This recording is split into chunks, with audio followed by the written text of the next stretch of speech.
Third सवाल यहाँ पर क्या कह रहा है, चलिए हम सवाल को पढ़ लेते हैं फिर इनके प्रॉब्लम्स को लगाने की कोशिश करते हैं।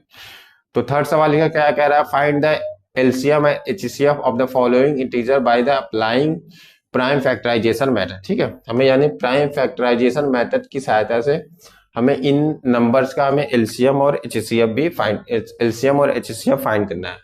ठीक है, चलिए सबसे पहले हम 12 का एलसीएम निकाल लेते हैं। अब यहाँ पर देखिए 12 का फैक्टर क्या हो जाएगा, ऐसे करते हैं। ठीक है, जैसे यहाँ पर भी कर सकते हैं।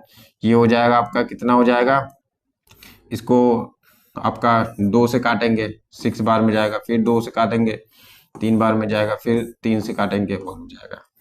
यानी इसका जो फैक्टर हो जाएगा 12 का जो फैक्टर होगा वो कितना आएगा, 2 इंटू 2 इंटू 3 हो जाएगा। ठीक है, सिमिलरली 15 का भी ऐसे कर सकते हैं हम। ठीक है, 15 का भी क्या हो जाएगा आपका, 3 इंटू 5 हो जाएगा, और 21 का कर देंगे, कितना हो जाएगा, 3 इंटू 7 हो जाएगा। ठीक है, तो यहाँ आप देखिए एचसीएफ निकाल लेते हैं, एचसीएफ ऑफ 12, 15 एंड 21। ठीक है, कितना होना चाहिए इसका, अब देखिए ये है 3, यहाँ है 3। ठीक है, यानी ये दोनों क्या है, आपस में मिल रहे हैं। ये देखिए, यानी 3 यहाँ पर भी, यहाँ पर बाकी कोई नंबर हमें कॉमन नहीं दिख रहा सिवाय 3 के। ठीक है, तो 3 आपका क्या हो जाएगा, आपका यहाँ पर एचसीएफ हो जाएगा, 3 यहाँ पर लिख लेते हैं। और चलिए एलसीएम निकाल लेते हैं, एलसीएम ऑफ 12, 15 और 21, इसका क्या होना चाहिए। अब किसी एक का सारा नंबर लिख लेते हैं, तो यहाँ पर 2 इंटू 2 इंटू 3 लिख लेते हैं। ठीक, अब यहाँ देखिए 5 नहीं था, 5 को लिख लेंगे। ठीक है, यहाँ देखिए 7 नहीं है ऊपर, तो यहाँ 7 को लिख लेंगे। अब इसका मल्टीप्लाई हम कर लेते हैं, तो 2 2 जा 4, 4 3 जा 12, 12 6 जा कितना हो जाएगा आपका, 12 6 जा हो जाएगा 60 इंटू 7 लिख लेते हैं। अब यहाँ पर 7 6 जा 42। ठीक है, 420। ठीक है, यानी इसका एलसीएम कितना है आपका, 420। ठीक है, 420 एलसीएम आया इसका। और एचसीएफ कितना आया, एचसीएफ इसका 3 आया।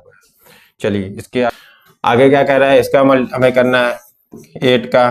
ठीक है, तो 2 इंटू 2 इंटू 2, इसी तरह से 9 का करना है हमें, तो यहाँ 9 का हो जाएगा 3 इंटू 3, 3 इंटू 3 हो जाएगा, 3 लिख लेते हैं यहाँ पर सही से। 25 का लिख लेते हैं हम, 5 इंटू 5। सिमिलरली यहाँ पर भी देखिए कुछ कॉमन नहीं दिख रहा है, तो 1 ही लेंगे अगेन।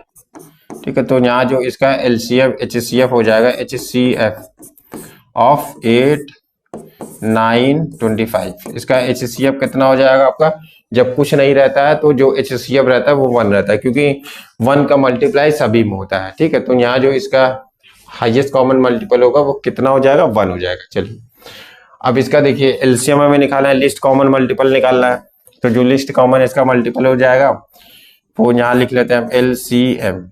ठीक है, एलसीएम ऑफ 8 9 25, इसका कितना होना चाहिए, चलिए यहाँ लिख लेते हैं 2 इंटू 2 इंटू 2। ठीक है, इसका भी पूरा लिख लेते हैं, यानी कुछ भी कॉमन नहीं दिख रहा है, कुछ भी कॉमन नहीं दिख रहा है, तो सारे नंबर्स को 1 बाई 1 लिख लेंगे इंटू 25। ठीक है, 5 इंटू 5। चलिए अब इसका मल्टीप्लाई करते हैं। ठीक है, तो 5 5 जा 25 हो जाएगा, यहाँ पर 5 5 जा 25, 25 2 जा 50 हो जाएगा, 50 2 जा 100 हो जाएगा, 100 2 जा कितना हो जाएगा आपका, 200 हो जाएगा। ठीक है, 203 जा 203 जा हो जाएगा आपका, यहाँ पर 2 3 जा 6 हो जाएगा 600, और 603 जा हो जाएगा आपका यहाँ पर, इसका 3 से मल्टीप्लाई कर देंगे तो 18 हो जाएगा यहाँ पर।